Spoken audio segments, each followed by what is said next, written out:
Przez 3 dni w National Press Club w Waszyngtonie była konferencja Poland First to Fight. Irena Lassota była świadkiem tej konferencji i uczestnikiem. Teraz jest przy telefonie Waszyngton. Dzień dobry. Dzień dobry. I jak przebieg tej konferencji? Kto w niej uczestniczył? Jakie są jej konkluzje? Konferencje, zwłaszcza jeżeli są nazywane historyczna naukowa konferencja, może nie mieć konkluzji. Konferencja była właściwie dobrze przygotowana, tylko była moim zdaniem za bardzo rozdęta, w tym sensie, że zapowiadano to jako wielkie wydarzenie historyczne, wielkie wydarzenie mające pokazać, że Polska nie tylko była pierwszym krajem, który walczył, ale walczył bardzo pięknie w II wojnie światowej i ta konferencja miała rozwiać różne mity na temat Polski i Polski w II wojnie światowej i tak dalej. Problem polega na tym, że ja bym nie wybrała Waszyngtonu na taką konferencję, bo wprawdzie organizatorzy mówili, że to będzie w centrum miasta,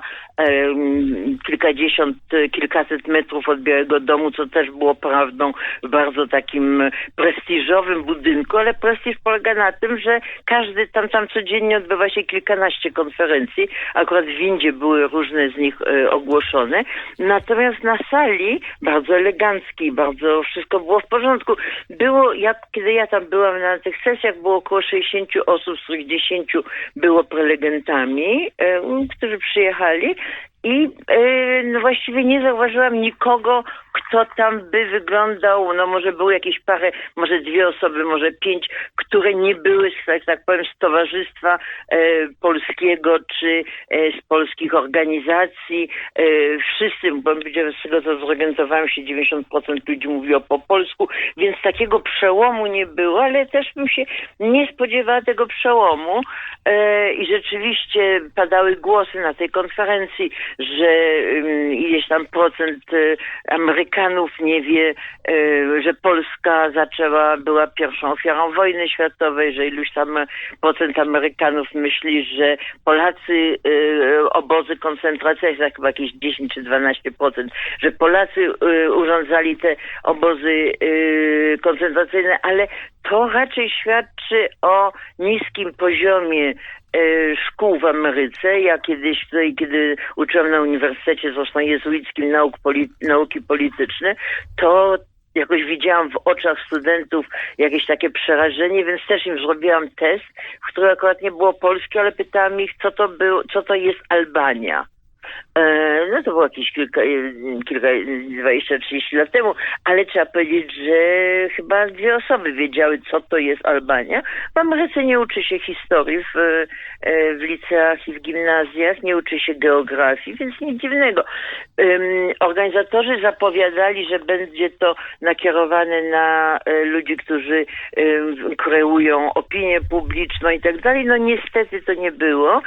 I muszę powiedzieć, że ja z taką goryczą o tym mówię, dlatego że właśnie spodziewałam się, że będą jakieś dyskusje wiodące do tego, co się dzisiaj dzieje, ale nie.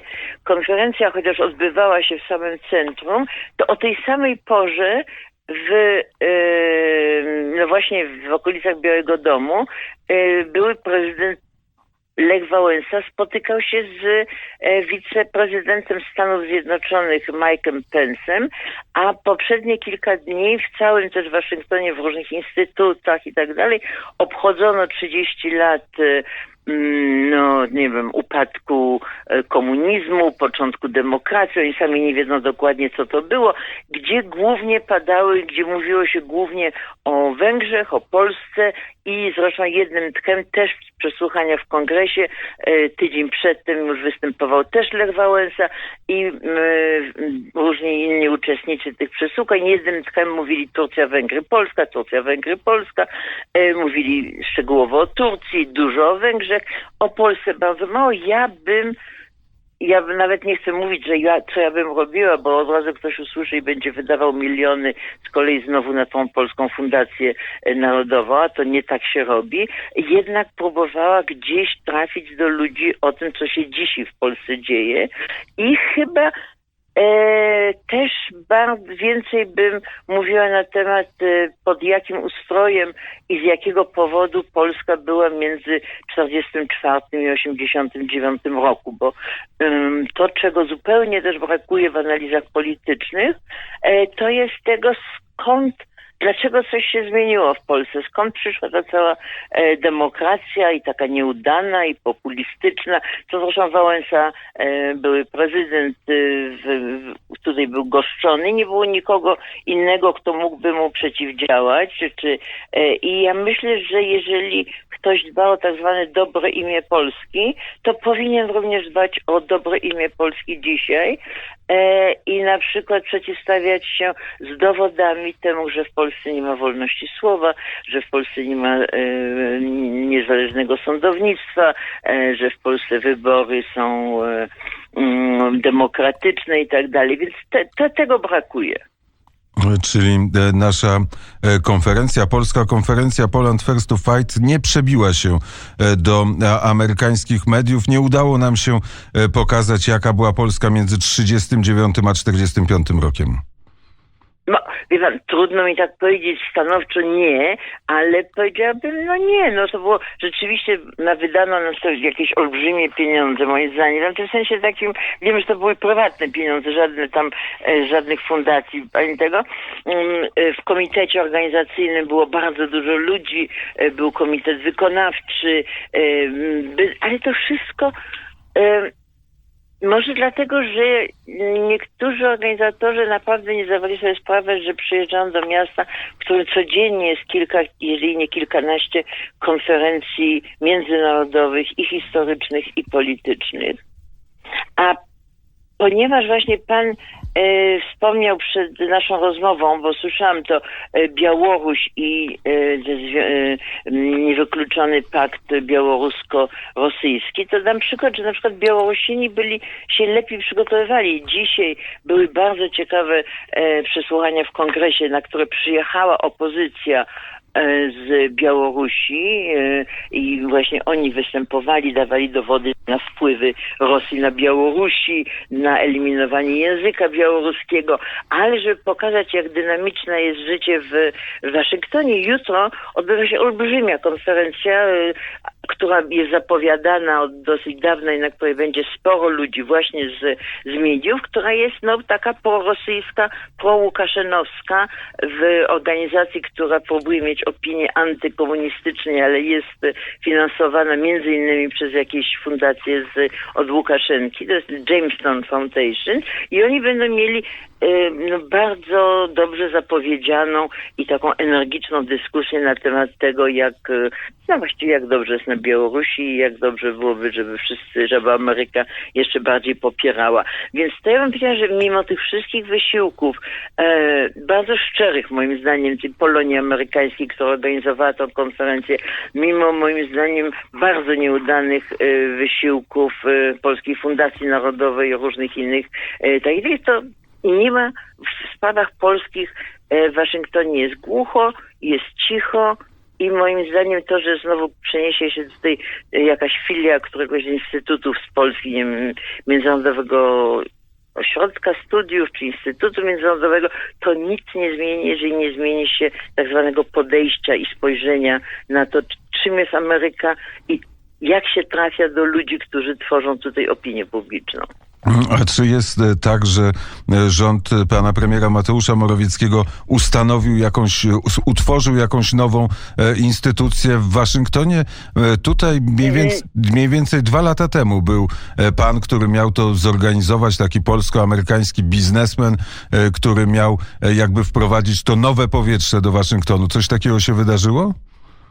Nic nawet nie słyszałam o tym wspaniałym biznesmenie. Wiem tylko, bo przeczytałam w gazetach, że Sejm przegłosował 2 czy 3 miesiące temu, żeby w Waszyngtonie powstała filia właśnie tego Polskiego Instytutu Spraw Międzynarodowych czy czegoś takiego. I moim zdaniem są z góry wyrzucone pieniądze. Natomiast bardzo ciekawa jest sprawa tego biznesmena czy czegoś takiego, bo naprawdę Waszyngton bardzo słabo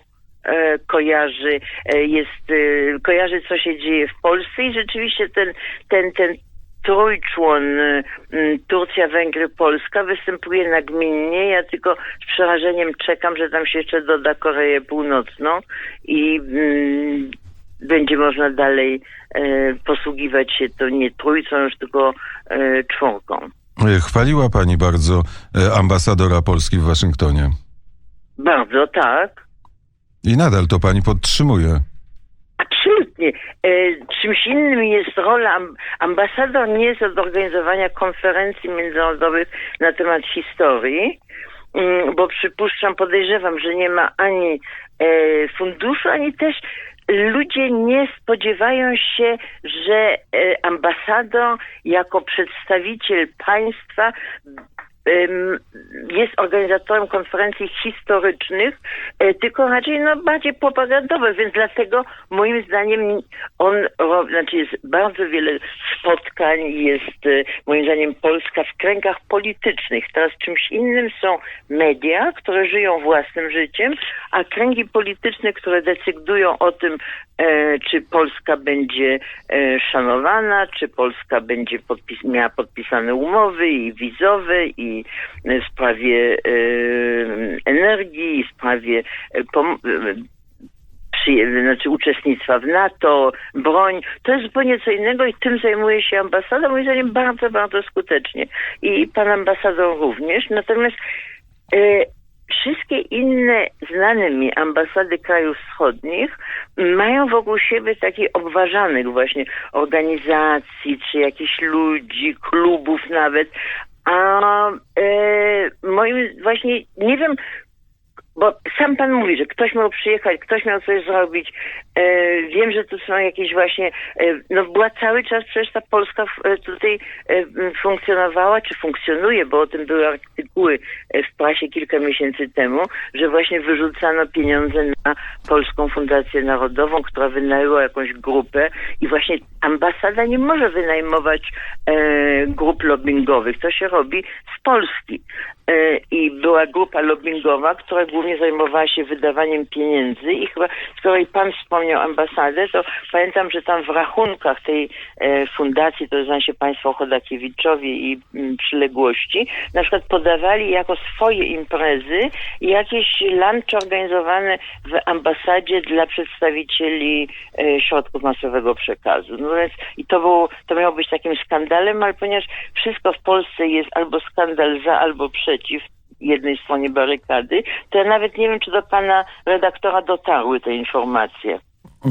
Jakoś gdzieś w tle taka informacja się przewinęła, a Lech Wałęsa, który był albo jest w Waszyngtonie i w Stanach Zjednoczonych, jedno zdanie, że przyjechał po to, żeby przywrócić Ameryce to pierwsze miejsce na świecie. Takie zdanie dotarło, ale co mówił na temat tego, co dzieje się w Polsce? Ja nie byłam, ja go troszkę oglądałam w telewizji, ale nie, że go pokazywano w telewizji, bo ja nie w telewizji, tylko stream, nie wiem jak się mówi po polsku, te przesłuchania. Wałęsa miał jedną wielką rzecz tutaj, miał genialną tłumaczkę, która prawie z każdego bełkotu, który on, naprawdę były takie zdania bez podmiotu, bez orzeczenia i kiedyś myśmy coś tam zrobili i pani tłumacz po prostu tłumaczyła, bo moim zdaniem mało kto rozumiał po polsku, więc ona mówiła, i wtedy jesienią 1989 roku postanowiliśmy, zrobiliśmy i tak dalej, ale poza tym jak się go słuchało po polsku, to było żenujące, dlatego że przede wszystkim właśnie powiedział, że jeżeli Ameryka nie będzie chciała stać na czele demokracji czy świata, to oczywiście proszę mi powiedzieć, to Polska się tym zajmie, ale też w takiej organizacji, która od 30 lat 40 prawie już wydaje miliony na uczenie ludzi, co to jest demokracja, tolerancja, życie w demokracji, czyli National Endowment for Democracy, to tam Wałęsa powiedział, że demokracja to nie jest najlepszy sposób na życie. O Polsce powiedział chyba, że tylko 50% demokracji funkcjonuje w Polsce i że należy coś zrobić, żeby na wybory nie wpływali populiści i demagodzy. No więc normalnie też by się wszyscy zaśmiali, ale wokół Wałęsy stworzono jakąś taką aurę, że to jest taki ojciec demokracji, nauczyciel demokracji i nie widziałam na twarzy tych ludzi, których oglądałam na żywo, ale na ekranie, to nie było widać uśmieszków, tylko właśnie takie kiwanie głowami. Więc właśnie to wszystko jest bez sensu. I to, co Wałęsa mówi, i to, co znaczy te konferencje, które nie odnoszą się do niczego konkretnego i moim zdaniem nie zmieniają za dużo rzeczy. Mamy 30 sekund dla Donalda Trumpa i dla politycznego Waszyngtonu. Co tam się zdarzyło w ciągu ostatnich 4 dni, o którym warto poinformować słuchaczy Poranka Wnet? No, dzisiejsza, środowa bomba, jakoś tam, która jak wszystkie teraz te bomby pewnie nie będzie miała znaczenia, czyli zeznania tak zwanego ambasadora Trumpa przy Unii Europejskiej, który głównie funkcjonował na Ukrainie, który nie jest zawodowym dyplomatą i strasznie wplątał w to wszystko i Trumpa, i Ricka Perry'ego, wielkiego tak zwanego przyjaciela Polski, który chyba będzie też miał jakieś wielkie problemy teraz,